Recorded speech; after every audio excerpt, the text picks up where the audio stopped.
আসসালামু আলাইকুম প্রিয় এইচএসসি 27 ব্যাচের পরীক্ষার্থীরা। এইচএসসি 27 ফাইনাল পরীক্ষার জন্য আমরা হয়তো বা প্রিপারেশন শুরু করে দিয়েছি। কেউ যদি বলে যে আমি এখন পর্যন্ত প্রিপারেশন শুরু করি নাই, তাহলে সামনে ফাইনাল পরীক্ষাতে গিয়ে তার কপালে খুবই দুঃখ আছে। কারণ কি, এইচএসসি লেভেলের সিলেবাসটাই এরকম, কেউ যদি এখন থেকে স্টার্ট না করে বা প্রথম থেকে শুরু না করে, সে কখনো তার সিলেবাস নির্দিষ্ট টাইমে গিয়ে শেষ করতে পারবে না। সেখানে একটা বছর তো অলরেডি তোমরা পার করে ফেলেছো। এখন একটা করে দিন যাবে আর বোর্ড পরীক্ষা থেকে একটা করে দিন কমবে। অর্থাৎ সামনের এই সময়টুকু কেউ যদি মনে করে যে আমি কঠোর পরিশ্রম করব, কঠোর পরিশ্রম করে আমার পূর্ণাঙ্গ সিলেবাসটা আমি কমপ্লিট করে পরীক্ষার জন্য একটা বেস্ট প্রিপারেশন নিব, তাহলে এই সময়ও সে একটা ভালো প্রিপারেশন নিতে পারবে। মাত্র 310 টাকায় যারা এখনো আমাদের এইচএসসি 27 টার্গেট প্লাস কোর্সে যুক্ত হয় নাই, দ্রুত করো। কারণ কি, একটা মাত্র কোর্সই তোমাকে আজকের পর থেকে এইচএসসি 27 পরীক্ষা পর্যন্ত তোমার পুরো জার্নিটা একেবারে সহজ করে দিবে। এই কোর্সে থাকছে অ্যানালাইসিস করা সকল সাবজেক্টের সাজেশন, সকল গ্রুপের পিডিএফ আকারে বিগত বছরগুলোর বোর্ড এমসিকিউ উত্তর সহ পিডিএফ আকারে, পাঠ্য বইয়ের সকল চ্যাপ্টার অ্যানালাইসিস করা জ্ঞানমূলক ও অনুধাবনমূলক প্রশ্ন উত্তর পিডিএফ আকারে, লিখিত অংশে শর্টকাট টেকনিক থাকছে, গ্রামার অংশে শর্টকাট টেকনিক থাকছে, সেই সাথে পড়াশোনার রুটিন প্লাস এ প্লাস গাইডলাইন সবকিছু থাকবে এই একটা মাত্র কোর্সে। এই জন্য যারা এখনো কোর্সে যুক্ত হও নাই, স্ক্রিনে দেওয়া নাম্বারে 310 টাকা কোর্স ফি পাঠিয়ে এই নাম্বারে হোয়াটসঅ্যাপে আমাকে জানাবে ব্যাক কোর্স ফি পাঠিয়েছি, সাথে সাথে তোমাকে গ্রুপে যুক্ত করে নিব। তখন থেকে তোমার প্লাস প্রস্তুতি শুরু হয়ে যাবে। তোমাদের এইচএসসি 27 বার্ষিক পরীক্ষাটা যে দিয়েছিল না, এটা তো রেজাল্ট প্রকাশ পেয়েছে। কালকে দেখলাম আমাদের রাজবাড়ী সরকারি কলেজে রেজাল্টের নোটিশ প্রকাশ করেছে। তাদের ওয়েবসাইটে বলো, তারপরে ফেসবুক পেজে বলো, সব জায়গায় প্রকাশ করেছে যে কতজন পাস করলো, কে প্লাস পেলো, কে মাইনাস পেলো, কে কত পয়েন্ট পেলো, টোটাল এভরিথিং প্রকাশ করেছে। এখন আমার কথা হচ্ছে যে তোমাদের কলেজ কর্তৃপক্ষ তো এরকম প্রকাশ করবে বা অলরেডি করে ফেলেছে। যেহেতু তোমাদের কলেজ কর্তৃপক্ষ রেজাল্ট প্রকাশ করে ফেলেছে বা করবে, বার্ষিক পরীক্ষার এই রেজাল্টটা দেখেই তুমি তোমার নিজের অবস্থানটা যাচাই করতে পারবে যে তুমি এখন বর্তমানে কোন পর্যায়ে আছো। তুমি যদি দেখো যে তোমার টার্গেট হচ্ছে এ প্লাস পাওয়া, অথচ তুমি পরীক্ষায় পেয়েছো 3 পয়েন্ট, তাহলে তোমাকে আরও কঠোর পরিশ্রম করতে হবে। অর্থাৎ এই টোটাল এক বছর যেরকম পড়াশোনা করেছো, তোমার পড়াশোনার স্পিডটা আরও 2 গুণ বাড়াতে হবে সামনের এই কয়দিনে ভালো একটা রেজাল্ট করতে হলে। সামনে তোমার প্রিটেস্ট পরীক্ষা, টেস্ট পরীক্ষা, ফাইনাল পরীক্ষা, এই প্রত্যেকটা পরীক্ষাই তোমার জন্য গুরুত্বপূর্ণ।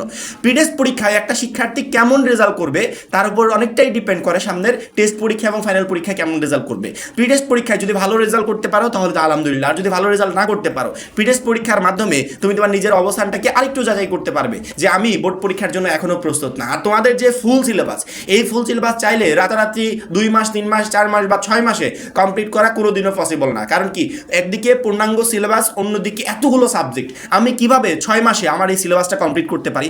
রিসেন্টলি যে এইচএসসি 26 পরীক্ষাটা হচ্ছে, তাদের অবস্থাটা জানো? শেষ মুহূর্তে এসে তাদের অবস্থাটা কি? তারা আগে থেকে প্রিপারেশন নেয় নাই, অনেকে টেস্ট পরীক্ষার আগে থেকে প্রিপারেশন নেওয়া শুরু করেছে, বা অনেকে টেস্ট পরীক্ষার পরে থেকে প্রিপারেশন নেওয়া শুরু করেছে।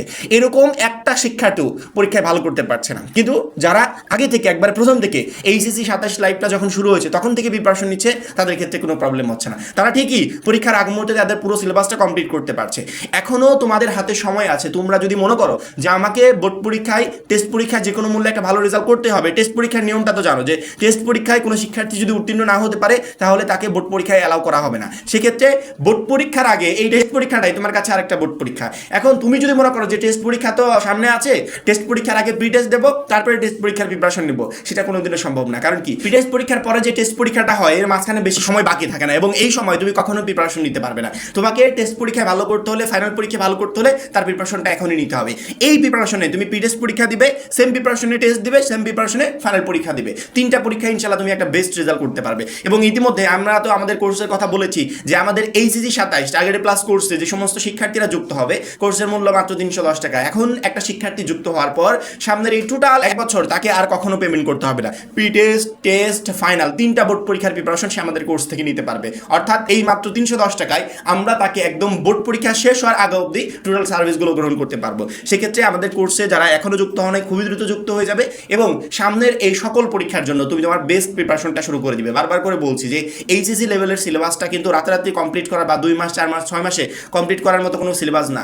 এর টার্গেট একবারে এইচএসসি লাইফের শুরু থেকে নিতে হয়। যেহেতু অলরেডি একটা বছর তোমরা পার করে ফেলেছো, এখন তার চাইলেও ওই সময়টা ফিরিয়ে আনা সম্ভব না। সেক্ষেত্রে সামনে যতটুকু সময় আছে, এই সময়টুকু যদি একজন শিক্ষার্থী কঠোর পরিশ্রম করতে পারে, তারপরেও সামনের পরীক্ষাগুলোতে এবং বোর্ড পরীক্ষাতে সে একটা ভালো রেজাল্ট করতে পারবে। আর বোর্ড পরীক্ষায় ভালো রেজাল্ট করা বা টেস্ট পরীক্ষায় ভালো রেজাল্ট করার প্রিপারেশন এখন থেকে, আজকে থেকেই তোমাকে নিতে হবে। তুমি 1 মাস পরে থেকে শুরু করবে, এইটা বললে একদমই বোকামি হবে। কারণ কি, 1 মাস 2 মাস করে এভাবে শুধুমাত্র সময় কেটে যাচ্ছে, অথচ তুমি প্রিপারেশন নিতে পারছো না। সেক্ষেত্রে প্রত্যেকটা শিক্ষার্থী আমার এই কথাগুলো মনে রাখবে এবং সেইভাবে সামনের পরীক্ষাগুলোর জন্য প্রিপারেশন নেওয়ার চেষ্টা করবে। আর বার্ষিক পরীক্ষায় কি কেমন রেজাল্ট করেছো, একটু রেজাল্ট দেখে নিজের অবস্থানটা বুঝতে পারবে যে আসলে আমি সামনের এই পরীক্ষাগুলোর জন্য কতটুকু প্রস্তুত বা সামনের পরীক্ষাগুলোতে কতটুকু ভালো রেজাল্ট করতে পারবো। আশা করি প্রত্যেকটা শিক্ষার্থী বুঝতে পেরেছো। এখন এই পর্যন্তই। পরবর্তী ভিডিওর জন্য অবশ্যই চ্যানেলটাকে সাবস্ক্রাইব করে রাখবে। সবাই ভালো থাকবে, সুস্থ থাকবে। আল্লাহ হাফেজ।